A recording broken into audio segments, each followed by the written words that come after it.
ule mtu wako na project yake anasukuma na hataki kutoka kwa serikali, bado anataka kuhang hapo around akisema eti kuna watu wanasunguka wakisimama juu ya gari, ati kasi haifanywi juu ya gari.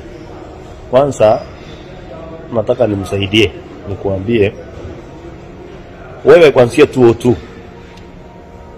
ulisaidiwa ukasukumwa, hawao kwa wanasimama ndani ya gari, walikuwa wanasimama juu ya gari, na ndio wewe uko kwa hiyo ofisi huko. Lakini hiyo sio issue. Harakisha kwa sababu wakati imeisha na Wakenya wengi wako na shida mingi. Wakenya iko broke, watu hawana pesa, watu wanahangaika. Unajua wewe uko kwa ile WhatsApp group yenu na Gideon na wajui, ikisemekana mtu anasikia mtu ajekula ama anakuambia anasikia njaa, unaulize wewe ni mgonjwa ama ulikosa nafasi ama what happened ndio aujekula ama hauna appetite.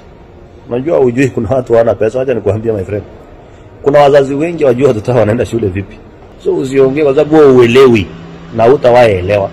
So wewe funga firako haraka my friend, masikio yako yabaki chache sana. Then kama kuna projects unataka fungua, kwa sababu pia wakati haikuruhusu. Ya mwisho, eri mwenye anasimama gari juu ama eri mwenye anasimama kwa NSC ama kwa Hendrix ama kwa Jack Daniel, na ni mtu anabeba Kenya mzima. So usituchokoze, tuwe tuamue kunyamaza.